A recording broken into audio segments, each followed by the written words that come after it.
Bienvenidos a un episodio más de Conversaciones con la Señora. Hoy estamos aquí honrando a la señora activista y por eso tenemos a dos mujeres muy especiales que han decidido mirar de frente a una de las realidades más invisibles de nuestra sociedad, que son las mujeres que están privadas de la libertad. Ellas son fundadoras de La Cana. Es una organización que trabaja dentro y fuera de la prisión, acompañando a mujeres a reconstruir su vida. Entonces, bienvenidas Raquel, bienvenida Merche. Gracias por estar aquí. Estoy muy emocionada de platicar con ustedes. Gracias. Sí, muchísimas gracias y la emoción es nuestra. Y bueno, para quienes nos escuchan y quizás hoy apenas están como conociendo a profundidad La Cana por primera vez, si quieren platicarnos un poquito qué es exactamente lo que hacen. Sí, perfecto. Pues en La Cana somos una organización en donde principalmente trabajamos con mujeres privadas de la libertad y también con las que ya salieron, sus hijas e hijos. Tenemos un modelo de reinserción social muy grande, todo esto es con perspectiva de género. Dando un poquito de contexto, las cárceles en México están hechas y pensadas para los hombres. Dentro de estas prisiones agarran un espacio pequeño y ahí segmentan a las mujeres, entonces se carece de perspectiva de género en la mayoría de los centros penitenciarios.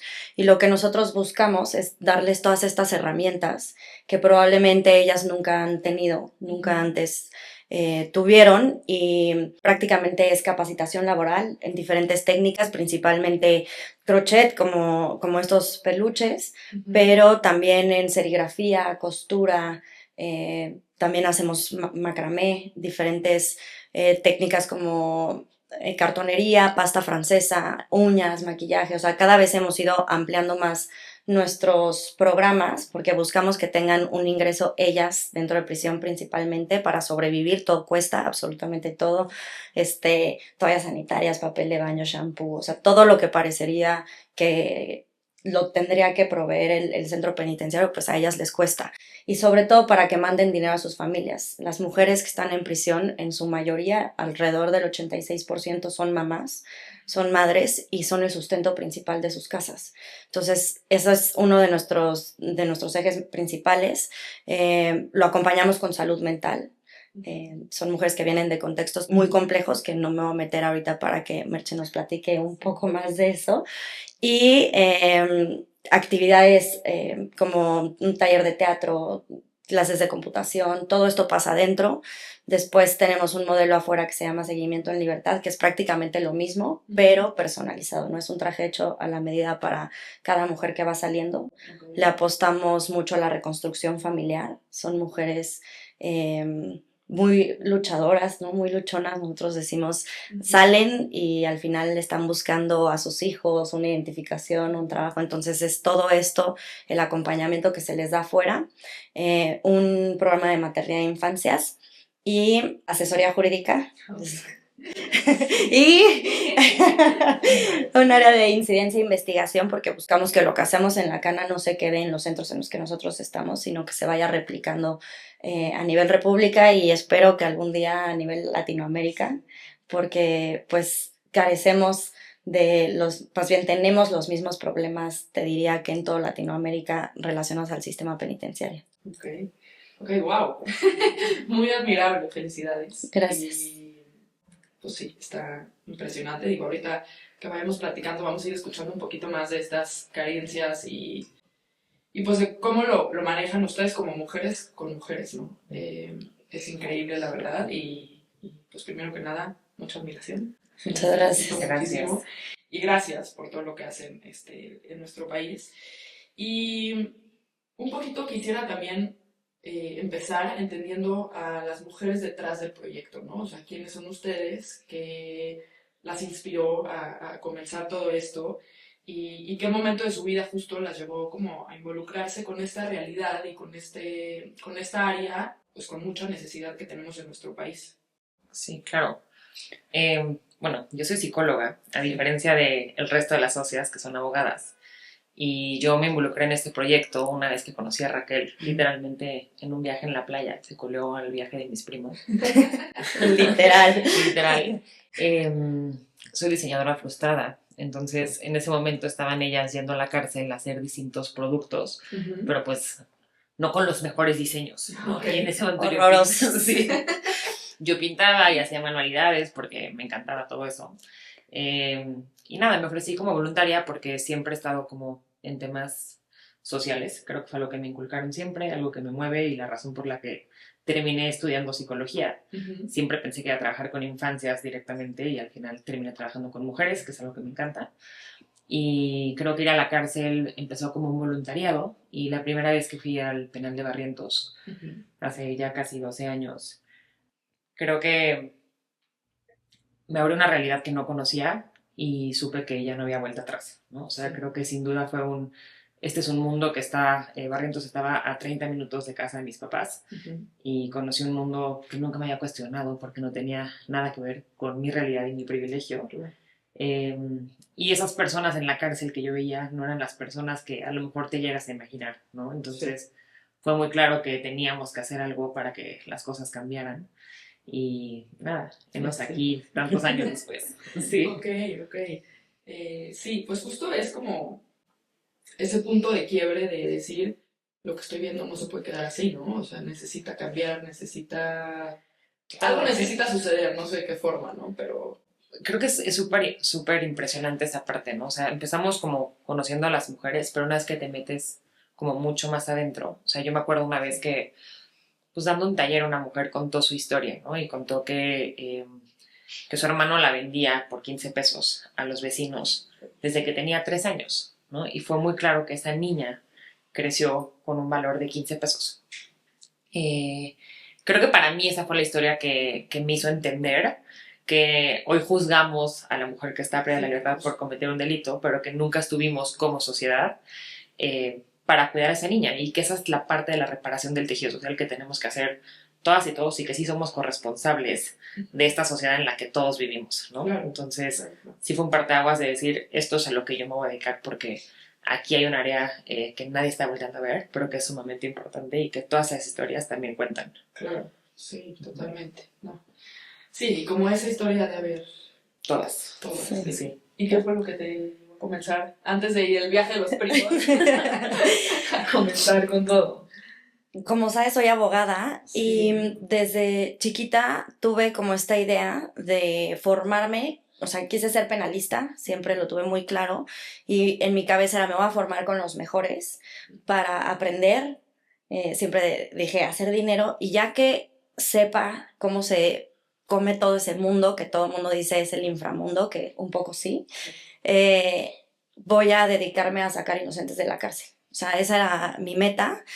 Y la CAN empezó con todo, menos con la asesoría jurídica, pero me pasó igual, o sea, conoces la cárcel, también conocí Barrientos como primer acercamiento, todo es muy abrumador, o sea, desde lo que te dicen que puedes y no puedes hacer, los sellos, te dicen si se te quita el sello, si se te borra el sello que te ponen, te quedas adentro, entonces estás así toda la visita, y yo me acuerdo, íbamos a supuestamente a dar asesoría jurídica, íbamos como en segundo semestre de la carrera no tienes idea de la vida, No, de nada. Y yo estaba muy nerviosa y cuando las mujeres se empiezan a acercar, pues era más que una asesoría, era contarnos qué pasaba allá dentro de la cárcel, dónde estaban sus hijos, quiénes eran ellas antes de entrar a prisión. Y como dice Mercho, o sea, una vez que tienes este contacto con el sistema penitenciario, no puedes salir y decir, ah, bueno, estuvo padrísima la experiencia y ya. O sea, tienes que hacer algo por esa gente, porque además, o sea, es gente como tú, como yo, o sea, son mujeres con sueños, con esperanzas.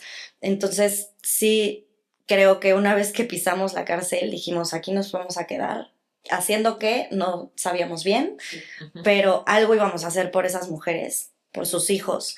Y así, para mí eso fue también lo que cambió, ¿no? O sea, empezamos con el trabajo, porque todo cuesta, era algo que necesitaban ellas. O sea, las mujeres 8 de cada 10 están en abandono, mientras que los hombres 8 de 10 reciben visitas. O sea, el 80% de las mujeres que están en la cárcel, yo creo que es más el porcentaje, pero bueno, lo que dicen las cifras es que el 80% de las mujeres están en abandono. Es muchísimo. Entonces nosotros decíamos, o sea, ¿cómo le van a hacer para sobrevivir, mandar dinero a sus casas? Y por eso empezamos con capacitación laboral. Ya ahora sí ejerzo mi profesión y sí saco inocentes de la cárcel, pero así empezó. Sí, ok, wow. Increíble. Ahora, quiero preguntarles, ya que conocieron como a estas mujeres y todo, pues su contexto, ¿qué sienten ustedes que pasa con esta esencia de las mujeres una vez que pues, su libertad física desaparece? O sea, su esencia como mujer, ¿creen que cambia? ¿Creen que como que se limitan, se guardan ciertas cosas? No, o sea, ¿cómo lo viven ahí? Yo creo que totalmente, pero creo que esa como limitante o esa falta como de libertad empieza muchísimo antes. O sea, creo que las mujeres con las que nos topamos en las cárceles son mujeres que ya venían viviendo todo esto desde antes. O sea, es como muy impresionante cuando empiezas a dar como ciertos talleres, ¿no? O sea, yo me acuerdo, por ejemplo, cuando empezamos a dar los talleres de tejido, que a lo mejor parece algo cualquiera, y al parecer no lo es, ¿no? No solamente que es una técnica muy difícil, que también es una manera como de meditar y de poder como concentrarse, etcétera, pero es una creación. Y entonces nos empezamos a dar cuenta que el orgullo que sentían y como el sentido como de pertenencia, de productividad, el decir, le enseñé esto a mi hijo y le encantó, me di cuenta que sí puedo hacerlo, tenía un significado mucho más profundo que solamente tejer. Claro. El tejido no empezó buscando tener un significado más allá de la parte económica, ¿no? Empezó como un ingreso que puedan tener, pero pues sí nos dimos cuenta en el camino que cambiaba todo para ellas, ¿no? Que muchas veces sus historias venían llenas pues de rechazo, venían llenas de historias donde todo el mundo les dijo que no podían o que no merecían. Y esa es la realidad de las mujeres que están en los centros penitenciarios, ¿no? Más del 72% abandonaron los estudios y en sus palabras porque eran mujeres y no tenían por qué estudiar o porque las pusieron a trabajar. Sí. O porque terminaron embarazadas a los 15 años, ¿no? O porque las juntaron con una persona mayor desde chicas y entonces se van rompiendo y se van fraccionando todos estos sueños, pero también la identidad. Sí. O sea, cuando te van diciendo todo el tiempo que no sirves para esto, que tu único rol en la vida es ser mamá o es atender o es cuidar, en eso te conviertes. Y cuando aprendes algo distinto y alguien te ve desde una mirada distinta, donde eres capaz, donde puedes ser productiva, donde tienes liderazgo, donde eres creativa, donde tienes muchas áreas de oportunidad y muchos talentos, creo que la mirada empieza a cambiar y eso hace que se resignifiquen también sus identidades y sus historias. Claro, sí. Y un poquito, pues un poco lo que yo quiero hacer aquí en conversaciones con la señora y es romper, y en la casa de la señora es romper esos estereotipos justamente, ¿no? O sea, independientemente de quién sea la persona, siempre todos crecimos con ciertos estereotipos que nos fueron diciendo. En este caso, por ejemplo, tú no sirves para eso, o tú no puedes hacer eso, o tú te quedas en la casa y ayudas a cocinar o ayudas a tu mamá. O sea,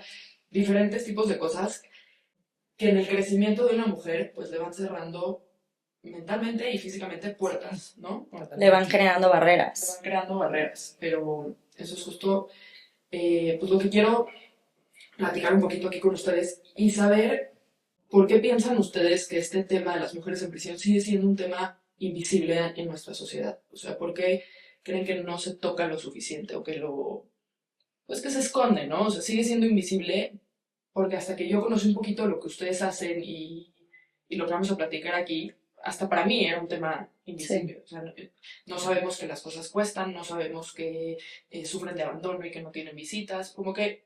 Sí.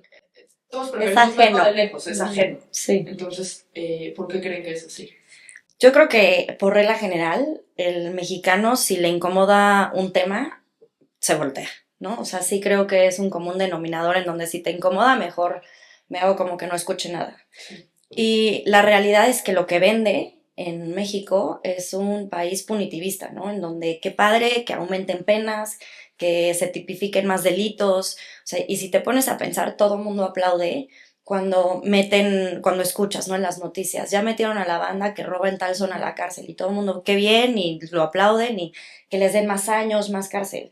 Pero en realidad nadie se pregunta qué pasa dentro de la cárcel y peor aún, qué pasa cuando salen.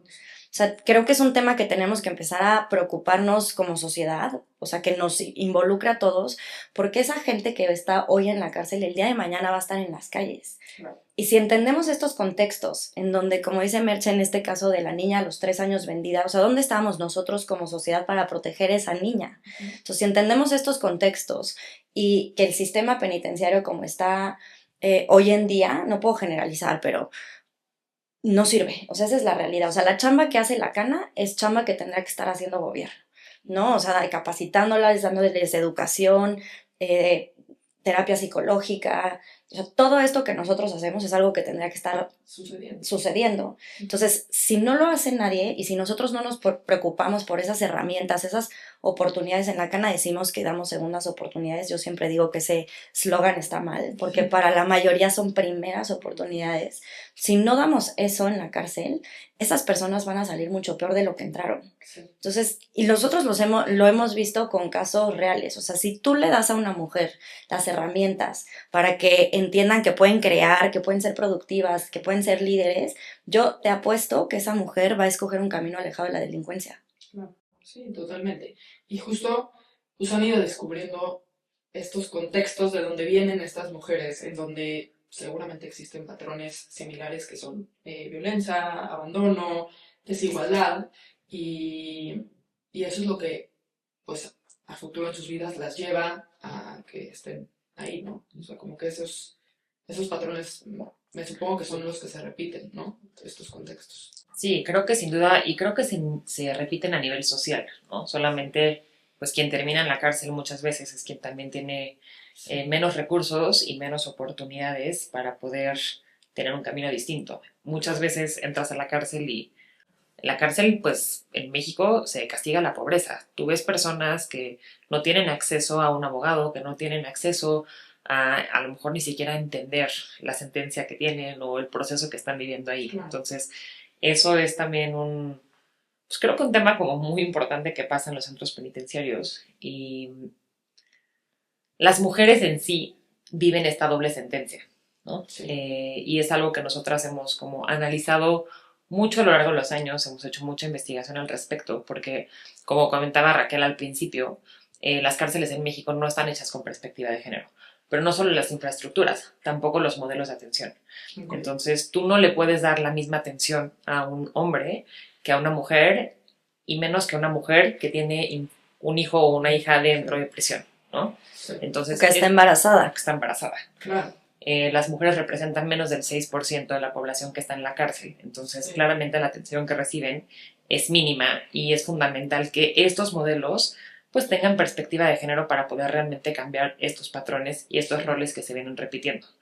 Desde la Cana creemos que lo principal que tenemos que enfocarnos nosotras es en generar no solamente independencia económica a través de la capacitación laboral y empleo, sino que también la independencia emocional.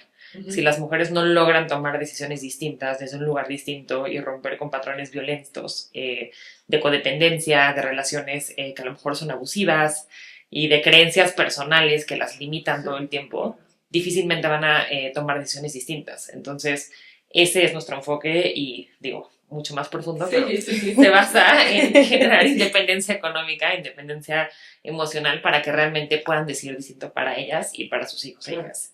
Y hablando un poquito de eso, las mujeres, ¿qué sueños o deseos o aspiraciones han visto en ellas, independiente de las circunstancias en las que nacieron o en las que están? Es decir, que ya con el trabajo que hacen ustedes, ¿qué les platican ellas, que ahorita están privadas de su libertad, pero que sueñan al salir, ¿no? O sea, que sueñan para futuro o aspiraciones ya con las herramientas que ustedes les dan? Sí. A mí me impresionan dos cosas, ¿no? Que cuando tú las escuchas, pues es como si estuvieras platicando con alguien que está afuera, ¿no? O sea, muchas veces, o sea, me vuela la cabeza saber que para ellas, para muchas de ellas, la libertad empezó una vez estando en prisión. O sea, de estos contextos de los que hablaba Merce, de los que tú preguntabas, o sea, son contextos muy complejos, ¿no? De abandono, violencia, situación de calle, muchísimo temas, abusos sexuales. Y entonces, o sea, nos encontramos con estas historias en donde dice, es que si yo siguiera afuera, ya me hubieran matado. O entonces, para mí que que sientan libertad estando en la cárcel y que empiecen a soñar derivado de las pocas o muchas oportunidades que empiecen a tener en la cárcel, para mí habla del defecto como sociedad que existe en México, ¿no? De la poca visión respecto a la educación y a las infancias, sobre todo en un país como México, y creo que eso es algo que tendremos que estar poniendo el foco, pero sobre todo sus sueños empiezan desde poder hacer un producto, desde poder tener una quincena para mandarle ese dinero a su hijo y que con eso se compren sus uniformes o que se lo lleven a comer a un lugar rico. Y sobre todo, ellas sueñan con ser abogadas, ser enfermeras, ser doctoras, o sea, son como tú y como yo. O sea, nosotros tenemos casos. Una vez entrevistaron a una del programa de seguimiento en Libertad de la Cana, de las primeras que estuvo con nosotros. Lleva... Mira. Sí, o sea, sí. Sin contar Felipa, creo que fue la primera, sí. o sea, la segunda. Y en una entrevista le preguntó a alguien que cuál era su sueño. Y ella contestó ser enfermera. Y después de la entrevista nos buscó una persona a decir, oye, nosotros queremos becar a esta mujer. Ajá. Y hoy ya es enfermera y se quiere especializar. Y hoy ella, que estuvo sentenciada por un delito que no cometió porque o sea, para poner un poquito en contexto, su historia es que la detienen, le atribuyen un robo cuando en realidad había sido la banda, o sea, unos hombres que estaban ahí.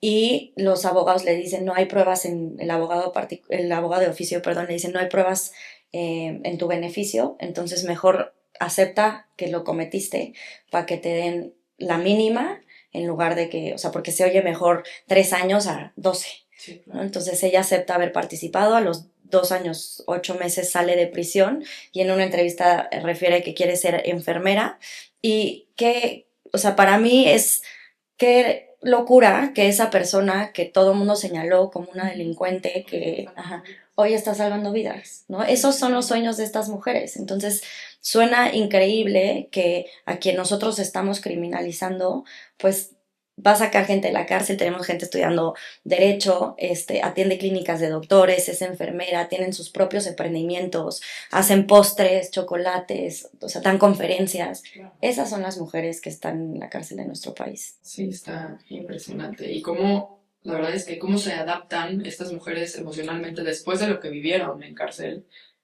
pues para salir adelante, ¿no? Y no volver a caer en presión, situación de calle, exacto, violencia. Sí, exactamente.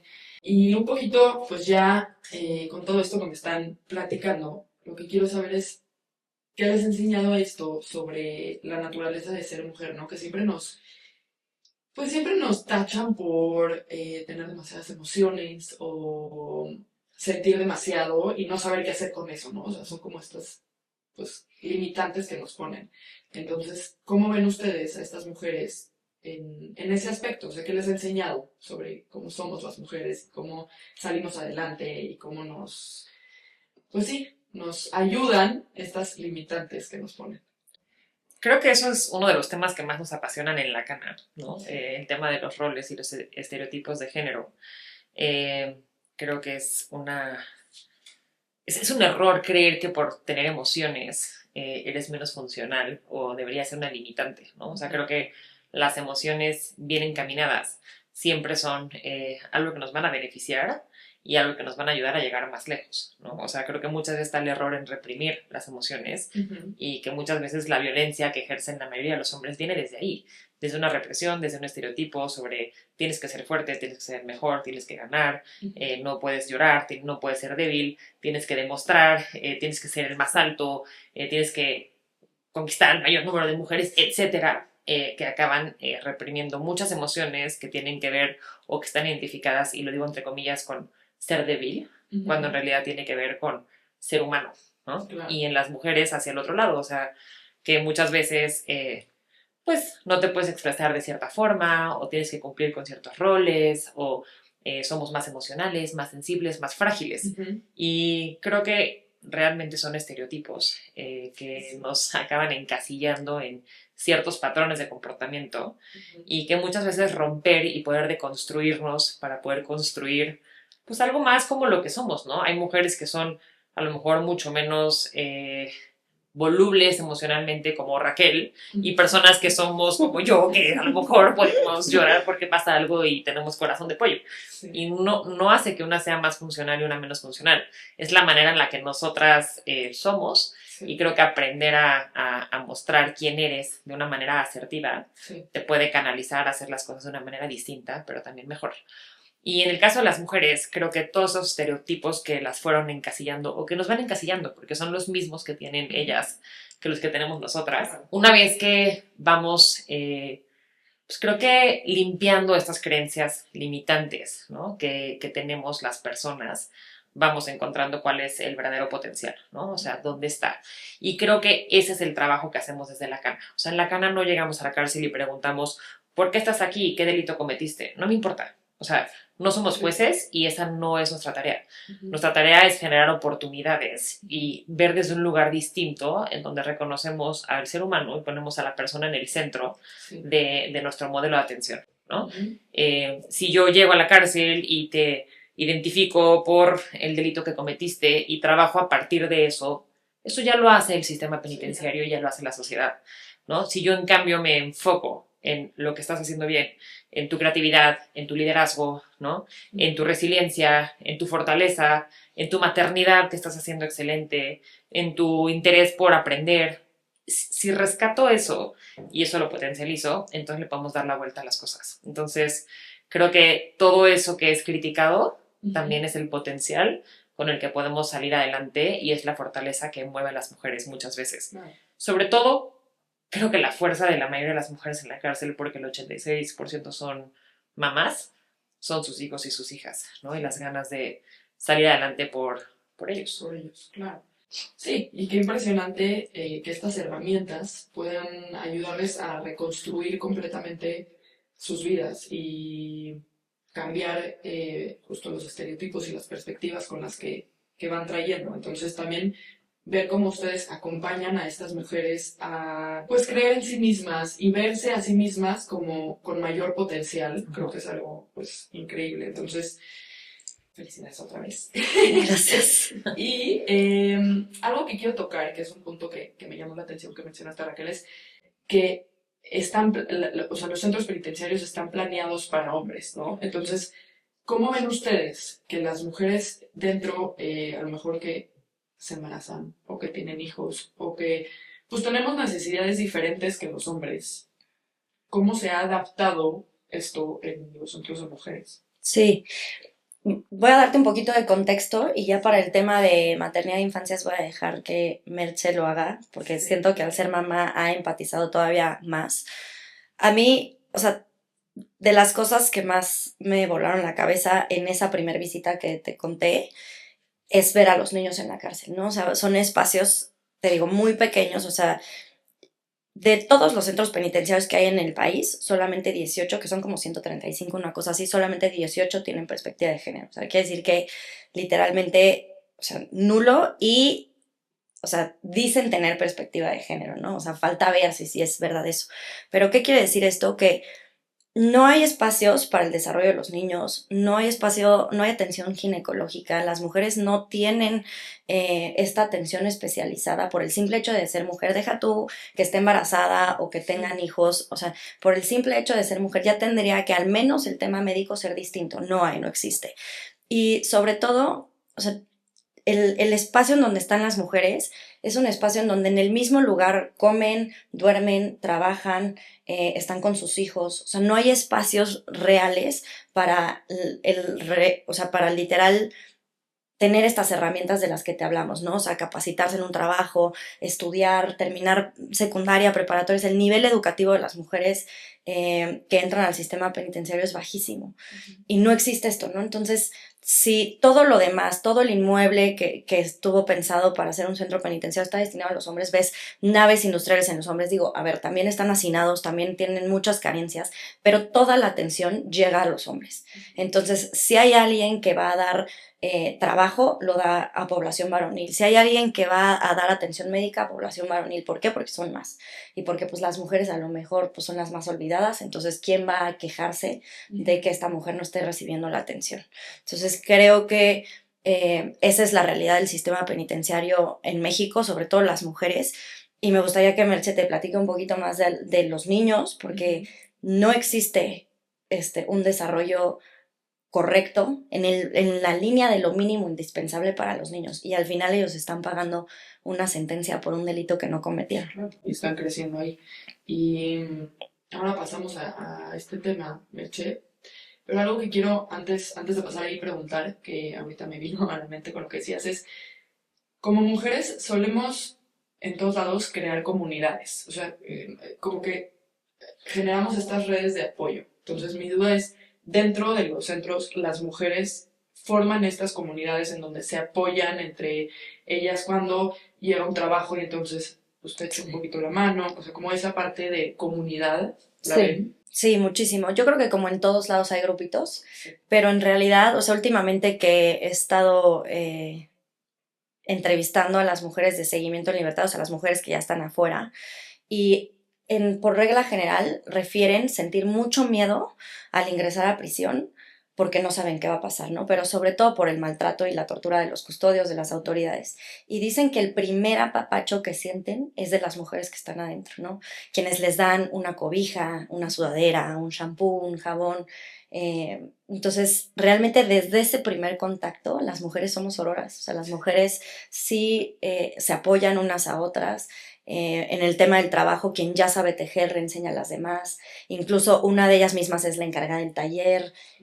Vemos, y sobre todo en el tema de maternidad, ahí sí, Merche Chan se me regaña, pero no tienen una mamá los niños, tienen 20, ¿no? O sea, todas ven por los niños en la cárcel. Sí, ok. No, totalmente. Sí. Sí, totalmente. Ahora podemos pasar justo a este tema de maternidad y los niños y de cómo se vive eso pues, dentro con estas mujeres. A ver, creo que cada una lo vive distinto y que cada centro penitenciario también tiene diferentes como condiciones. Pero creo que sin duda vivir la maternidad dentro de la cárcel es algo muy fuerte.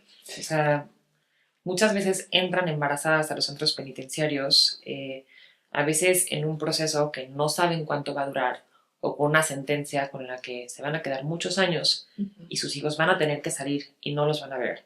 Los niños y las niñas pueden estar en la cárcel viviendo con sus mamás hasta los 3 años, ¿no? 3 años. 3. Okay. Entonces, una vez que cumplen 3 años, se van ya sea con un familiar, que muchas veces esos hijos e hijas acaban al cuidado de otra mujer de la familia, ¿no? Ya sea la mamá, la abuela, la cuñada, la suegra, pero siempre otra mujer que decide cómo cuidarlos. Y si no tienen esta red de apoyo, se van al DIF, ¿no? O a alguna organización que los reciba. Que esto implica que muchas veces no vuelvan a tener contacto con la mamá.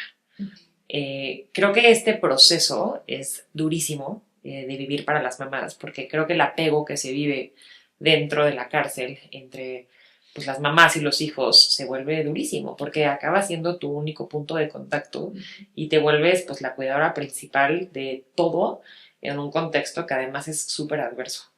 Y creo que la atención muchas veces no está puesta en las infancias, ¿no? En México creo que conozco muy pocos centros penitenciarios en donde realmente haya un modelo de atención para las infancias en los centros penitenciarios. Muchas veces no cuentan ni siquiera con un dormitorio, duermen en un dormitorio común con el resto de las mujeres, en donde a veces no hay una cama, ¿no? En donde se vuelve también una dinámica violenta porque pues si de por sí viven en hacinamiento y en contextos adversos y tienes un bebé llorando en la madrugada y entonces existe maltrato, se vuelve un tema muy fuerte.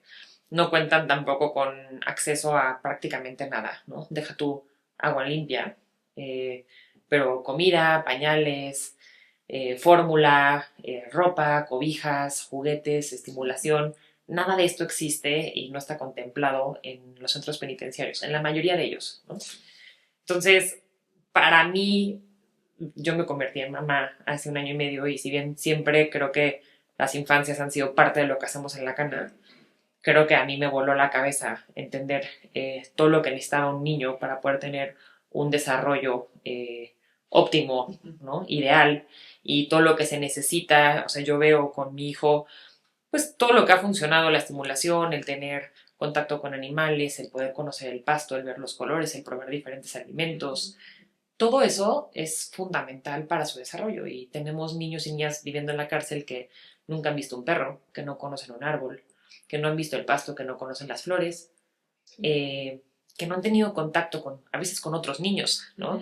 Y esto es una limitante impresionante en el desarrollo que puedan tener ellos, ¿no? Entonces, creo que también la perspectiva de infancias es algo que falta muchísimo dentro de los centros penitenciarios y dentro del contexto en general, ¿no? Pero como voltear a ver que también estos niños y niñas que están viviendo ahí, pues van a salir eventualmente y que están en sus 3 años de desarrollo más importantes, porque son los años más importantes de desarrollo, y están viviendo con carencias impresionantes, ¿no? Y creo que el tema es que no se queda en los niños que están en la cárcel. Como te decía, el 86% de ellas son mamás. Entonces también tenemos un montón de niños y niñas viviendo afuera sin sus cuidadores principales y sin tener acceso a nada. A veces ni siquiera a educación o a ropa o a cuidado o a cariño o a afecto o a una red, porque sus cuidadores principales no están ahí, ¿no? Y no hay quien esté viendo por ellos. Entonces, creo que voltear a ver a los hijos y a las hijas de las personas que estaban privadas de la libertad, que hay más de 500,000 de niños que viven en esta situación, con papás en estos contextos, es súper importante, porque si no rompemos también con esos ciclos de violencia y de abandono, la historia se repite. Claro, ¿no? Sí.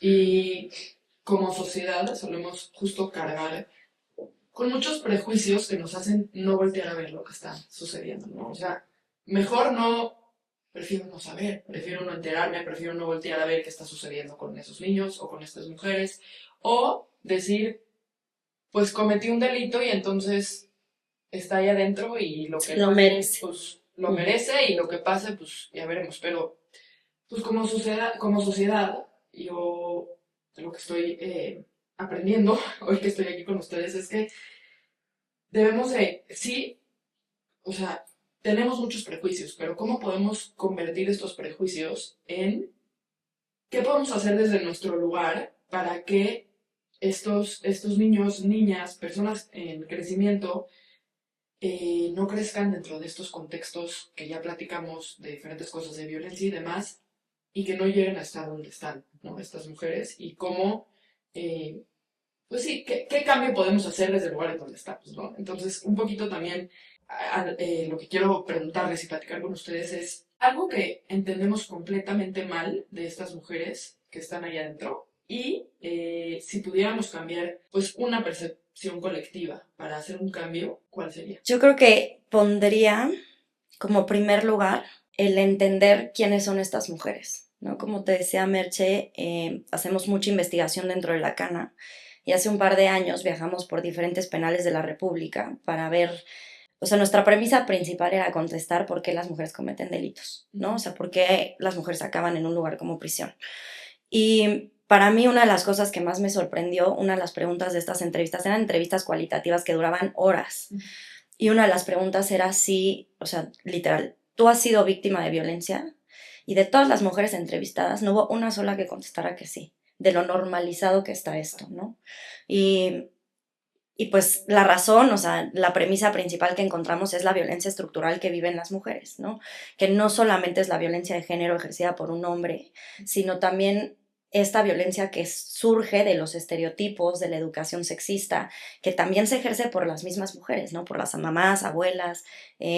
Y creo que si nosotros entendemos que si esto no cambia, o sea, si esta educación machista no cambia y empezamos a criar mujeres con las mismas características, hombres y mujeres, de liderazgo, de que ambos somos sensibles pero también somos poderosos, que ambos podemos tener cargos públicos, ser directores de empresas, estudiar, que ambos podemos criar a los hijos. Si no empezamos a cambiar esta mentalidad como sociedad, esto se va a seguir replicando, porque no es un tema de que esta mujer cometió un delito, vamos a ver la raíz de por qué cometió ese delito, ¿no? Hay muchas mujeres que ni siquiera lo cometieron, que son 100% inocentes, y que porque su esposo lo cometió, ellas también tienen la misma sentencia. O sea, en el caso de un delito tan penado y tan, sobre todo penado socialmente como es el secuestro, muchas veces las mujeres que están sentenciadas por secuestro estaban también privadas de la libertad por sus propios esposos o parejas o como le quieras llamar, ¿no? O sea,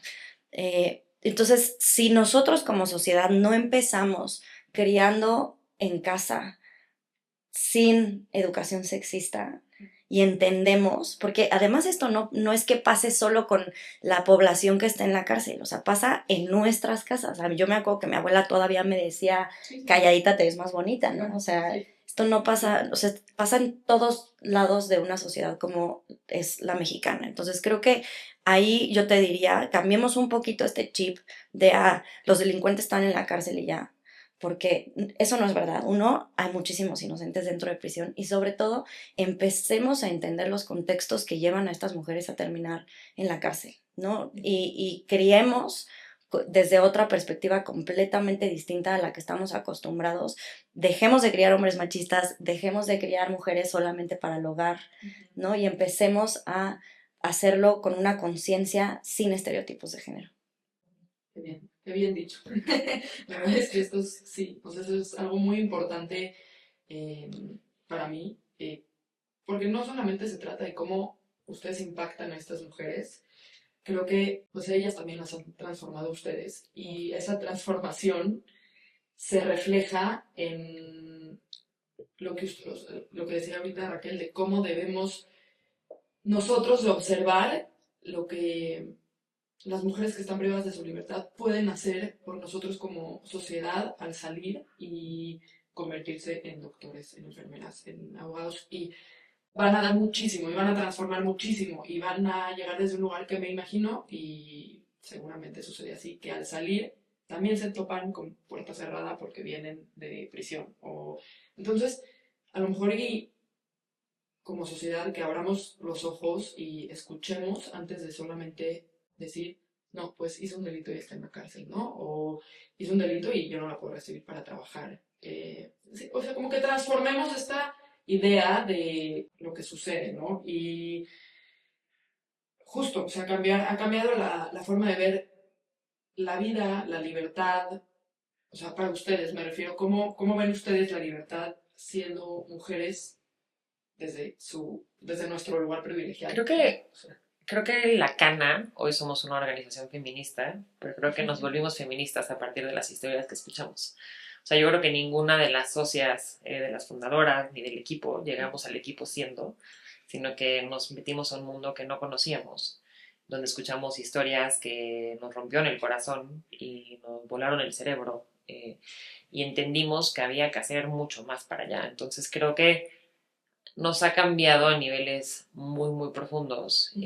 Digo, hablo por mí, pero creo que hablo por todas, en donde nos tuvimos que deconstruir completamente desde lo que creímos, lo que aprendimos, lo que nos dijeron, lo que se dice socialmente, lo que se ve en la televisión y volver a construir una historia basada en historias reales, ¿no? No en historias ficticias ni en creencias que se traspasan de generación en generación.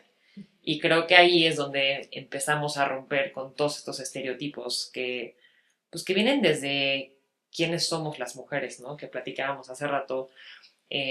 Al final las mujeres siempre estamos como cumpliendo con estos roles de cuidado, con estos roles de maternar, de cuidar, de proteger, como con esta personalidad como tan suave. Que al final también nosotras no tenemos una personalidad suave, ¿no? Sí. O sea, eso es algo cierto, pero es algo castigado también socialmente, ¿no? Como de eres mandona o es que tienes carácter muy fuerte y siempre se vio como algo malo y creo que también estos procesos nos han permitido a nosotras de construirnos y aceptarnos como lo que somos. Sí, soy una mujer con un carácter fuerte y sí soy una mujer, pues que puedo ser mandona, más bien soy directiva y sé lo que quiero. Si alguien lo toma así, pues tendrá que trabajar esa parte, ¿no? Pero creo que este trabajar con historias de mujeres y entender pues la falta de herramientas que hemos tenido sobre la mesa durante tantos años y tantas generaciones y que ponerlas una vez no hace que cambie la historia de todas, pero sí que poquito a poquito va cambiando, ¿no? Y que lo que hagamos por estas mujeres que están en la cárcel, lo estamos haciendo también por nosotras, por nuestros hijos, por nuestras amigas, por todas las que están a nuestro alrededor, porque solamente así vamos cambiando como la realidad de todas, ¿no? Sí. Construyendo juntas.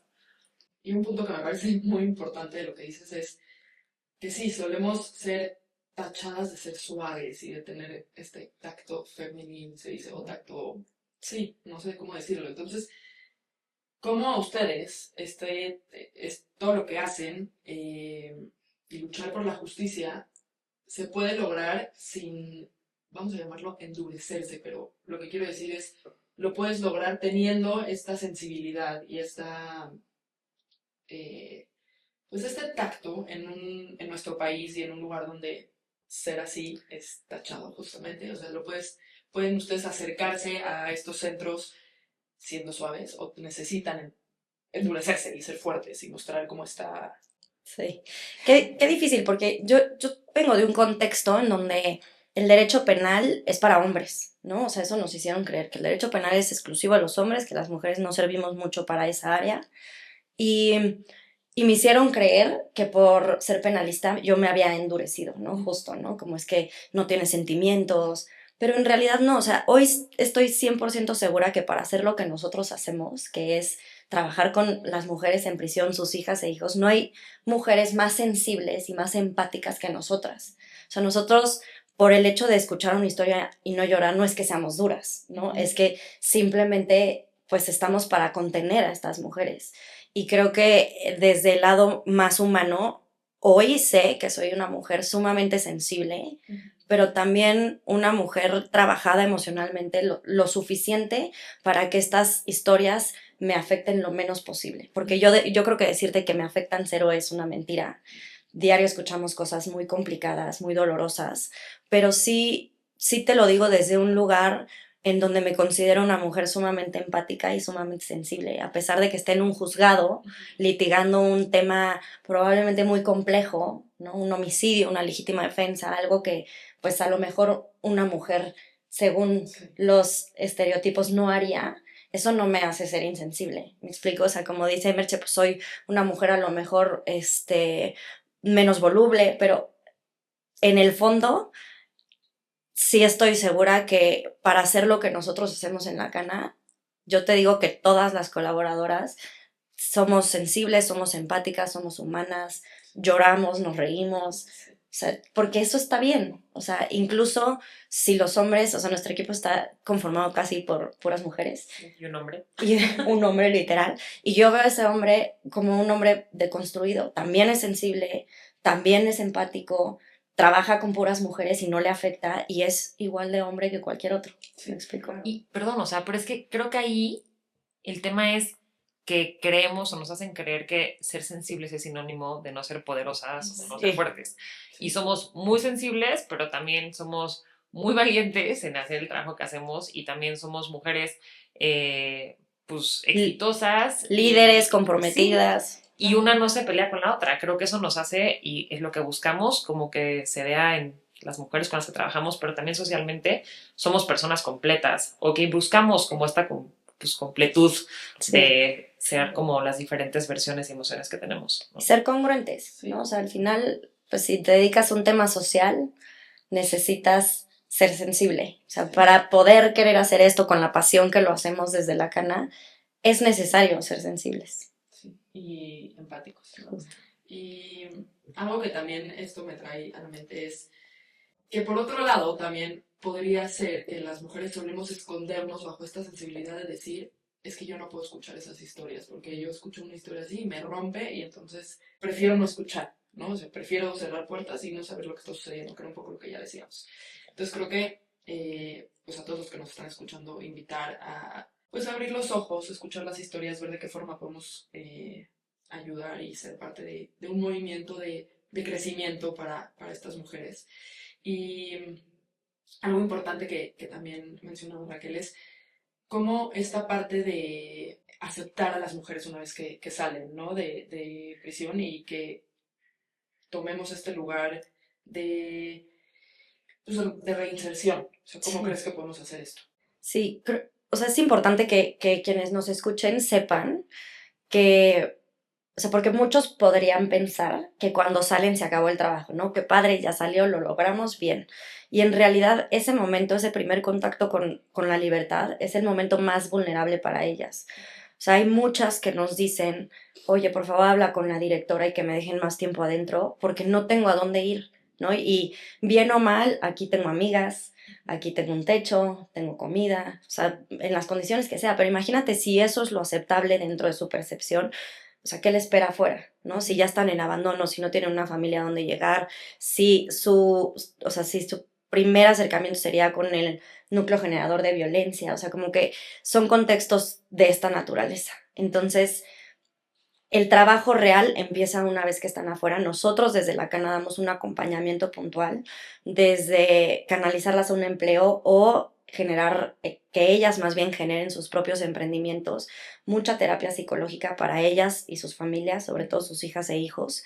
Y, y somos como una vez escuché a una de la Cana decir que somos como esa muleta, ¿no? En donde pues tú traes la muleta y aprendes a usar la muleta y después ya usas una bota y después ya una férula y después ya nada. Entonces eso es la Cana, ¿no? O sea, ese acompañamiento desde conseguir una identificación, una vinculación a servicio médico, te digo, el trabajo, la salud mental, para que una vez que cumplas con cierta temporalidad o ya tengas más que nada las herramientas, entonces se puede decir que te gradúas de este programa porque ya nosotros vemos que ya no nos necesitas, en realidad. O sea, la Cana siempre va a estar, pero de cierta manera es este acompañamiento porque sí la sociedad tiene que apostar por este acompañamiento postpenitenciario que, te digo, el gobierno lo tendrá que proveer y no existe, ¿no? O sea, existe muy poco. Entonces, desde la sociedad creo que tenemos que abrirnos un poquito más, abrir la mente para que estas mujeres tengan oportunidades que no tuvieron en sus infancias. Ok, claro. Y bueno, un poquito para ir cerrando junto con ustedes, en base a lo que dice Raquel, ¿qué les gustaría que todos los que nos están escuchando, más que hagamos como sociedad, sino que se lleven en su corazón y tengan como en mente sobre pues todo esto, ¿no? Que acabamos de platicar? ¿Qué les gustaría dejar? Muchas cosas, pero creo que creo que lo importante es entender que, o sea, creo que en México somos un país que estamos muy lastimados por la violencia, por el delito, entonces es muy fácil que busquemos aislar, apartar, castigar, juzgar, pero somos un país muy punitivista, ¿no? Es como de, más años de cárcel, más castigo, siempre hacia lo punitivo, y bueno, está demostrado que no funciona, ¿no? Entonces, yo creo que algo muy importante es entender que las personas que están en la cárcel van a salir. La mayoría de ellas van a salir. Además de que el 46%, al menos de las mujeres, no tienen una sentencia, ¿no? Entonces podrían ser culpables o inocentes y que, como dijimos anteriormente, en México se criminaliza la pobreza, ¿no? Hay muchas personas que cometen delitos que están afuera de la cárcel, pero tienen acceso a otras cosas que les hacen no estar ahí. Pero la gente va a salir de la cárcel. Entonces, si no hacemos algo por cambiar estas realidades, realmente la gente va a volver a delinquir. Si no delinquía, lo va a hacer, porque si le cerramos todas las puertas, esto es lo que pasa. La gente necesita recursos para poder salir adelante. Y no es justificar la comisión del delito, es la realidad de las cosas. Los modelos de reinserción social sí funcionan, ¿no? O sea, en la Cana, a lo largo de los 10 años que llevamos como oficialmente trabajando, nuestro índice de no reincidencia es del 98%. O sea, esto significa que casi todas las mujeres que han pasado nuestro programa no volvieron a delinquir, hicieron su vida aparte. Y en cambio, si te basas como pues, a nivel nacional, las personas que regresan a la cárcel son más del 20%. Y tenemos estados que sobrepasa el 40% de las personas que vuelven a delinquir. Entonces, los modelos de atención sí funcionan, con empresas comprometidas que generan empleos para las personas que salen de la cárcel, con sociedad que busca entender la problemática y también abordarla, con los centros penitenciarios que realmente implementan atenciones como adecuadas, las cosas pueden ser distintas y podemos construir un México pues mucho más en paz y mucho más seguro, ¿no? Pero creo que entender que el castigo no es lo que hace una sociedad más segura es muy importante para poder pues sumar a la construcción de paz en nuestro país. Sí, completamente. Y si hoy una de las mujeres que hoy está en prisión pudiera escuchar esta conversación, ¿qué les gustaría que sepa? O sea, ¿qué le dirían? Yo le diría que estamos aquí, ¿no? Que vamos a estar hoy, mañana, siempre, y sobre todo que no se rinda, ¿no? Creo que son lugares muy adversos en donde en ciertos momentos del proceso, de la sentencia, sufren depresiones muy fuertes. Entonces yo les diría que no se rindan, que estamos con ellas y que sin duda hay oportunidades que van a salir en su vida y que las deben de tomar desde un lado resiliente. Yo creo que no hay un ejemplo de mayor resiliencia que una mujer privada de la libertad y que es cuestión de que no se rinda. Y quiero hacer otra pregunta. Quiero saber para ustedes qué significa ser una señora hoy en día. ¿Qué significa para ti, Marche, ser una señora en nuestra sociedad, en este momento en el que estamos viviendo?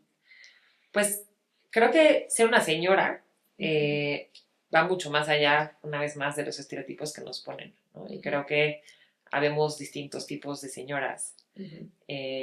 Creo que ningún camino es no válido. O sea, creo que se vale ser una, no sé, señora que se dedica a su casa, ser una mamá que se dedica exclusivamente a la maternidad y a la crianza. Creo que se vale ser una empresaria, creo que se vale ser una emprendedora, creo que se vale ser una activista. Y creo que se vale intentar ser todos los tipos de señora en una sola, ¿no? Y esa es al menos la señora que yo quiero ser, ¿no? O que yo intento ser. Alguien que lo más importante es mi familia, por supuesto que mi hijo, pero que no por eso dejo de lado mi parte profesional, que es algo por lo que pues he luchado durante toda mi vida y que me enorgullece muchísimo y me apasiona profundamente. Y creo que nuestras identidades se componen de esto, de pequeñas cosas que nos dan felicidad y que no siempre parecieran ser las más compatibles o nos dicen que son las más compatibles, pero que pues para cada quien nos hacen sentido y nos hacen ser congruentes, como decía Raquel, ¿no? Oigan, pues qué gusto, me encantó estar aquí y platicar con ustedes y creo que nos dejan, tanto a mí como a todos los que están escuchando, nos dejan con mucho que pensar, mucho que hacer y ojalá podamos ponernos desde nuestro lugar chiquito a hacer algún cambio. Entonces igual preguntarles pues dónde podemos ver todo lo que hacen, cómo podemos buscarlas para ayudar y demás, ¿no? Redes sociales, La Cana MX en todas, LinkedIn, Instagram, Facebook. Y la página la dividimos en dos. Una es para comprar los productos, que es www.lacana.mx, y para conocer un poco más de la causa, todos los programas, si se quieren sumar como voluntarios, si quieren donar, es www.lacana.org. Ok, increíble. Y estos hermosos Sí. que... Todo esto que ves se puede comprar, hacemos pedidos personalizados, lo que nos pidan, nosotros vemos la manera de hacerlo. Les digo, no solamente es crochet, también hacemos serigrafía, hacemos totes, playeras, termos, cosas de macramé, de todo, costura. Creo que ahí es como, me gustaría agregar, muchas veces la gente ve nuestros peluches y piensa que solo somos una marca de bebés, Sí. que vendemos eso en línea. Sí. El 80% de nuestros ingresos, nuestras ventas, tienen que ver más con ventas corporativas. Entonces, hacemos volúmenes hasta de 30,000 piezas para empresas, desde sus logos, sus llaveros, sus peluches, y esta es la manera en la que nosotras podemos dar empleo a más de 250 mujeres que están en la cárcel. Entonces, sí, verlo como algo grande. Véanlo como algo grande, no somos una tiendita de 10 peluches tejidos, solamente que la parte visible es esta, ¿no? Pero lo otro es lo que da sustento a todo lo que hacemos con tantas mujeres y en tantos estados. Increíble. Ok, pues bueno, quiero nada más decir a todos los que escuchan que muchas veces pensamos que la libertad nos define como mujeres, pero justo hoy nos recuerdan aquí, Merche y Raquel, que incluso en la ausencia de ella y en la ausencia de esta libertad, la esencia de una mujer sigue ahí. Y que ser mujer no es el lugar en donde estás, sino lo que eres capaz de sostener y hacer todos los días. Entonces, pues muchas gracias por recordarnos eso hoy, por estar aquí otra vez. Y nada, nos dejamos a todos con esta plática, reflexión y esperamos que les haya gustado mucho. Gracias. Muchísimas gracias por el espacio. Sí.